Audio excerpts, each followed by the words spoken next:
우리 함께 외쳐보겠습니다. 의로운 사람, 의로운 사람, 의로운 사람이라고 하는 제목을 통해서 이제 다가오는 크리스마스에 빠져서는 안 되는 인물인 이 요셉을 통하여 의로운 사람은 어떤 사람인가, 의로운 사람은 어떻게 살아가는 사람의 의로운 삶인가를 우리가 함께 은혜를 나누기를 원합니다. 노아를 가리켜 노아는 의인이요 당대의 완전한 자라 그랬습니다. 욥에 대해서는 순전하고 정직하여 하나님을 경외하며 악에서 떠난 자더라. 오늘 본문 말씀에 마리아와 정혼한 요셉을 가리켜서 그는 의로운 사람이다 라고 얘기를 했는데요, 하나님 그러고 보니 의로운 사람을 쓰시는 것 같습니다. 아무나 쓰는 것이 아니라, 능력이 많다고 쓰는 것이 아니라 하나님은 주님 앞에 의롭게 서는 사람을 사용하시더라는 거죠. 그게 노아였고 에녹이었고 그리고 요셉이었고 욥이었고 다윗이었다라고 한다는 사실을 통하여서 하나님은 의로운 사람을 쓰시는구나. 오늘 요셉을 통하여 하나님 앞에 어떤 것이 그렇게 의로웠는가 우리가 은혜를 나누면서 오늘 헌신하시는 노아 선교회 위에 하나님의 은혜가 넘치시기를 주의 이름으로 간절히 축복합니다. 첫 번째로 한번 따라 할까요? 요셉은 경건한 믿음의 사람이었다. 어떤 사람이었다고요? 경건한 믿음의 사람이었다. 요셉은 목수 생활로 생계를 이어가는 평범한 사람입니다. 그런데 아까 오전에 말씀드렸죠, 아브라함에게 약속하셨는데 뭐예요? 너의 핏줄 가운데에 인류를 구원할 사람. 다윗과도 언약을 맺었는데 뭐예요? 다윗의 핏줄을 통하여서 이 인류를 구원할 메시아를 내신다고 말씀하셨어요. 그리고 수많은 이사야라든지 요엘 선지자, 이런 여러 선지자를 통하여 예언을 했는데 뭐예요? 다윗의 자손 중에 그렇죠? 인류를 구원할 메시아를 보내신다라고 하나님께서 미리 예언을 통해서 알려주시고 또 백성들은 700년 동안 메시아를 기다리게 됩니다. 그러면 예수님은 어느 지파 사람이에요? 유다 지파 사람이에요. 왜? 다윗이 유다 지파였기 때문에. 그래야 안 그래요? 유다 지파 사람입니다. 그러면 예수님이 유다 지파 중에 한 사람이 나와서 인류를 구원하신다라고 하는 그 예언이 성취된 것처럼 예수가 유다 지파라고 한다면 예수의 아버지 요셉은 어느 지파일까요? 유다 지파. 문제가 너무 쉬운가? 유다 지파인 거예요. 왜? 아버지가 유다 지파니까. 제가 서원석인데 아버님이 홍정달일 수는 없잖아. 그렇잖아요, 여러분. 예? 그렇잖아요. 제가 서원석이면 우리 아버님의 이름은 뭐예요? 서정달. 그렇잖아요, 여러분. 그러니까 이 요셉은 유다 지파 사람입니다. 잘 생각해 보세요, 여러분. 이거 지금 조를 수가 없는 거예요. 자, 이 지금 아버지도 유다 지파 사람이고 예수님도 유다 지파 사람이야. 그러면 유다 지파가 어디에 있느냐? 민수기, 레위기 강해를 들으신 분들은 잘 알 거예요. 여러분, 유다 지파, 이 가나안을 정복해 나가는 정복 전쟁에서 유다 지파가 차지한 데가 있어. 갈렙이 이 산지를 내게 주소서 하면서 어디를 점령했어요? 헤브론을 점령했는데 헤브론에서 조금 떨어진 데가 예루살렘이야. 그러니까 헤브론과 예루살렘을 누구에게 주신 거예요? 하나님이 유다 지파에게 줬다는 거죠. 자, 그러면 헤브론과 지도를 좀 볼까요? 헤브론과 그 다음에 예루살렘은 이스라엘을 북쪽, 중부, 남부 이렇게 나누면 어디 있을까? 남부에 있는 거예요. 남부. 예루살렘과 여러분 헤브론은 남부에 있어요. 남부에. 근데 오늘 여러분, 예수님은 어디서 태어나셨어요? 베들레헴. 고향은 나사렛. 아휴, 잘하시네. 그랬잖아요. 어떤 선지자들이 야, 나사렛에서 무슨 선한 사람이 나올 수 있겠느냐, 예수를 막 비하하잖아요. 그럼 여러분에게 다시 한번 묻겠습니다. 나사렛은 어디 있을까요? 북쪽, 중부, 남부. 북부, 중부, 남부. 응? 북부에 있어요. 북부. 그래서 내후년이나 이스라엘 성지를 순례를 가자. 예? 이거 안 가보니까 지금 대답들을 못 하시잖아. 이탈리아 얘기하면은요, 아마 100가지 다 대답할걸요? 예. 여러분, 이 북부에 나사렛이 있는 거예요. 근데 요셉이랑 예수는 어느 지파 사람이야? 유다 지파 사람이에요. 근데 이 사람이 지금 어디 가서 사는 거예요? 북부에 가서 사는 거잖아요. 지금이야 뭐 교통이 발달이 돼서 전 세계에 흩어져도 살지만은 당시에 자신의 지방과 자신의 지역을 떠난다라고 하는 것은 상상할 수 없는 일이었습니다. 그런 그가 북쪽에 살았다라고 하는 것은 아마도 그의 인생이 순탄치는 않지 않았겠는가. 힘들고 어렵고 외로운 삶을 살았던 삶이 바로 요셉과 마리아의 인생이 아니었겠는가 생각을 해봅니다. 그러면서 나사렛의 터를 잡았다라고 하는 것, 그런데 그렇게 유다 지파 안에도요, 여러분 얼마나 많겠습니까? 남쪽에 헤브론과 예루살렘에 여러분 똑똑한 사람도 있고요, 돈 많은 사람도 있고요, 공부 많이 하는 사람도 있고요. 나오네 여러분. 베들레헴, 헤브론, 예루살렘 다 뭐예요? 남쪽이에요. 크게 한번 해보세요, 저 지도를. 근데 뭐예요? 나사렛은 어디 있어요? 북쪽에 있어요. 갈릴리 호수에. 그 여러분 이 밑에 엄청나게 많은 유다 지파 사람들이 살고 있잖아요. 그 중엔 잘난 사람, 똑똑한 사람, 공부 많이 한 사람, 학위 많이 갖고 있는 사람, 기술 가지고 있는 사람 엄청나게 많은데 왜 그 많은 유다 지파 속에서 안 고르고 저 변방에 사는, 밀리고 밀려가지고 쫓겨나 무슨 사연이 있는지는 모르겠지만 나사렛 가서 사는 저 유다 지파 별 볼 일 없는 요셉에게 왜 하나님이 그의 가정을 통해서 예수를 낳게 하셨냐는 거예요. 여러분 한번 생각해 보신 적 있어요? 지도를 보니까 이제 좀 알 것 같죠? 여러분 이 베들레헴, 헤브론이 다 유다 지파 사람들이야. 근데 하나님이 여기서 안 고르셨어요. 어디서 골랐어요? 나사렛에 사는 요셉의 가정에서 고르셨다는 거죠.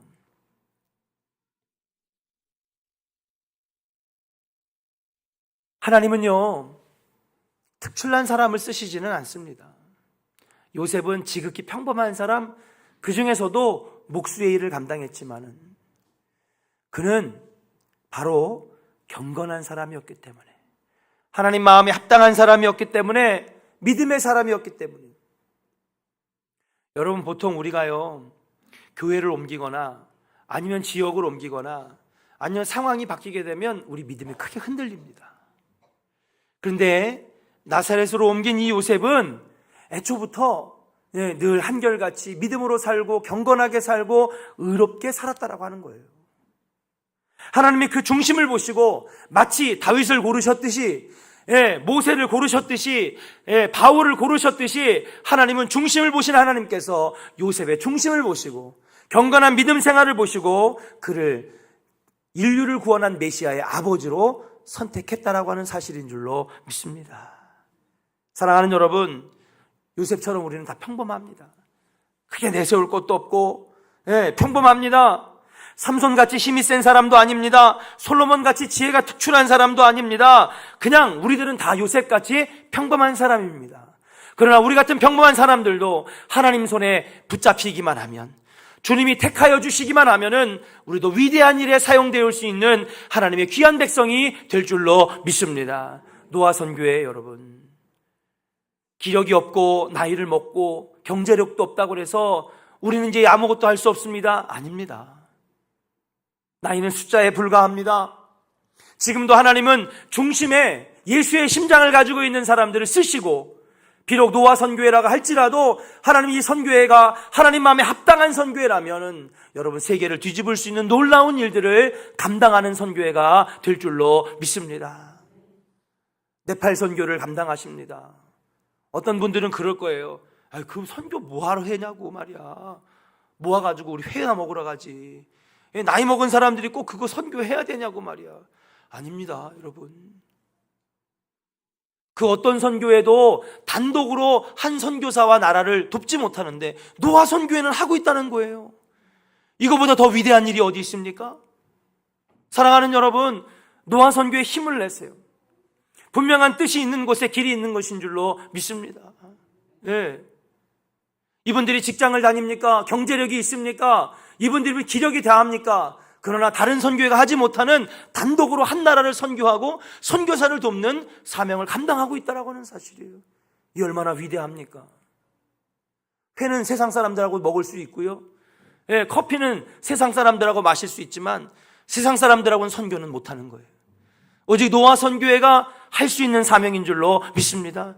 여기에 자부심을 가지시기를 주의 이름으로 간절히 축원합니다. 예. 하나님이 주신 이 사명, 우리 비록 요셉처럼 힘도 없고 연약하고 빽도 없고 권력도 없고 명예도 없지만은 하나님 앞에 우리가 합당한 사람이라면 지금도 하나님은 그걸 통하여 크게 사용하실 거라고 하는 거예요.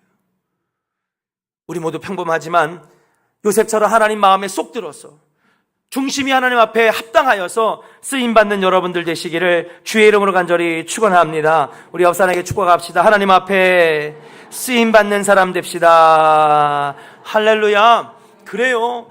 그가 경건한 사람, 먼 곳에 밀려 나사렛까지 밀려왔지만 믿음을 지키며 살았던 그 요셉이 하나님 앞에 의롭게 보였기 때문에 바로 쓰임을 받았다라고 하는 사실이에요.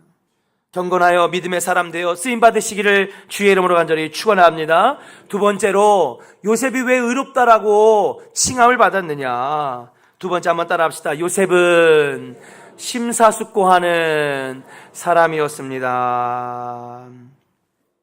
여러분 다 아시죠?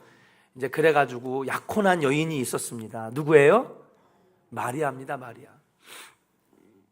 그런데 이제 몇 달만 기다리면은 이제 결혼식을 할 건데, 그렇죠?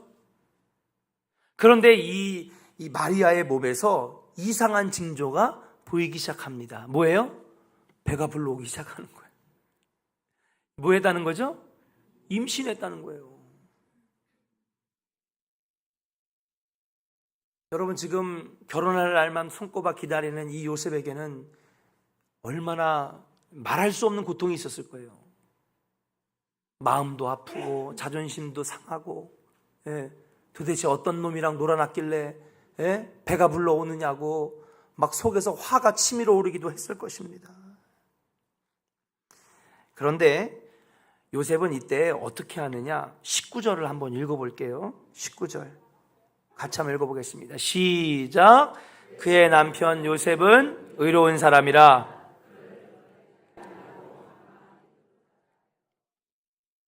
뭐예요? 저를 드러내지 아니하고 가만히 끊고자 하여. 여러분 이 정도 상황이 되면 여러분 이 당시에 율법을 지켰던 구약법을 지켰던 이들은요, 여러분 아마 남자가 막 화를 내고 성경에 있는 율법에 있는 대로 조치를 했을 것입니다.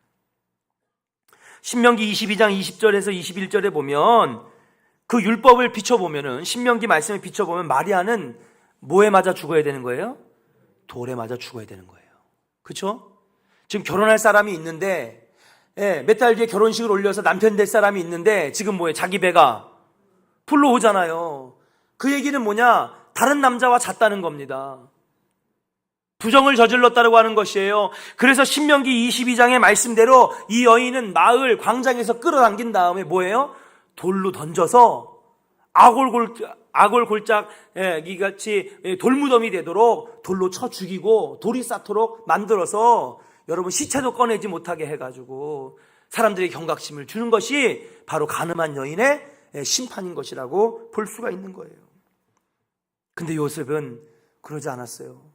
화가 났을 텐데, 속이 상했을 텐데, 분노가 치밀어 올랐을 텐데도 불구하고 뭐예요? 가만히 끊고자 하여 그랬다는 거예요. 요셉은 신중했습니다. 경고망동하지 않았습니다. 어떤 사람은 신중한 사람을 보고 우유부단하다고 얘기를 해요. 아닙니다. 우유부단한 것이 아니라 심사숙고하는 겁니다. 경고망동하지 않는 것입니다. 사랑하는 여러분, 요셉은 그렇게 심사숙고하고 경고망동하지 않았어요. 호들갑을 떨면서 적어보라고 말이야. 저 여인이 날 배신했다고, 어떤 놈이랑 놀아놨길래 한마디만 떠들었어도 여러분 어떻게 돼요? 마리아는 죽었을 거예요.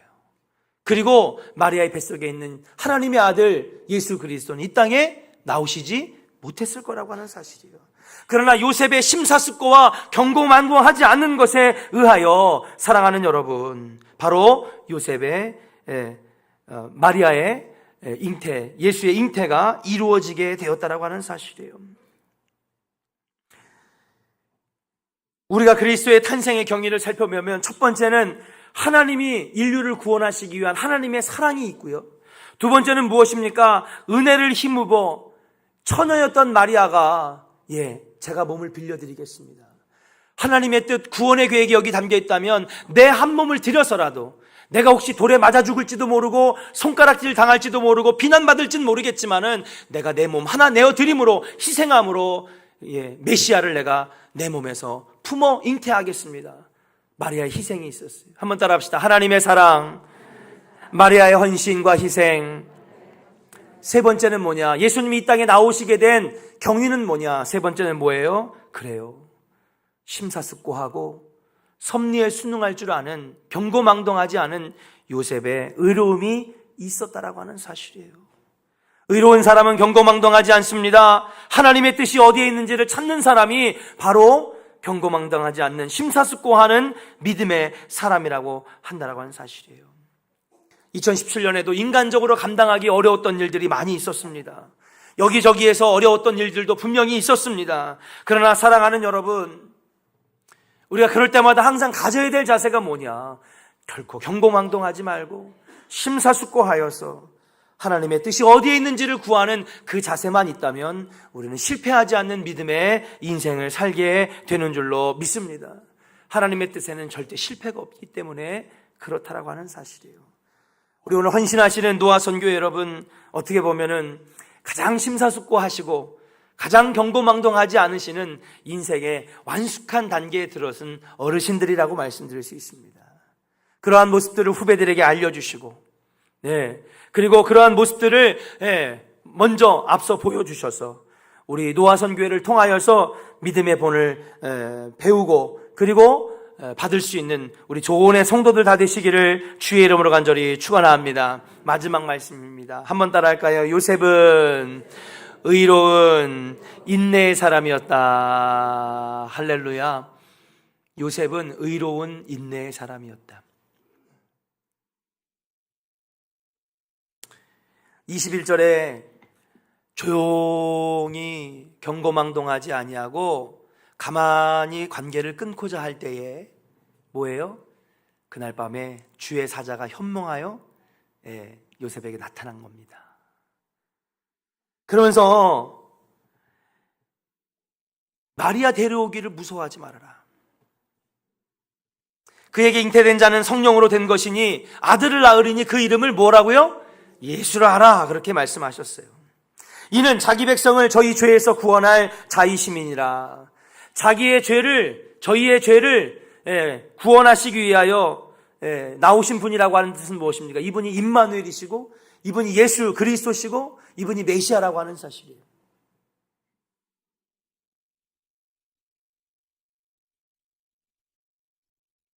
그런 다음에 인내했던 요셉, 경고망동하지 않았던 요셉은 마리아를 받아들이고 예수님이 나올 때까지 그 마리아를 잘 돌봐주게 되는 것입니다.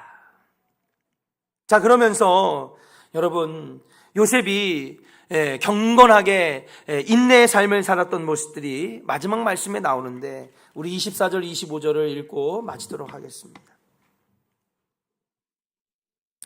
24절, 25절 한번 같이 읽어볼까요? 시작! 요셉이 잠에서 깨어 일어나 주의 사자의 분부대로 행하여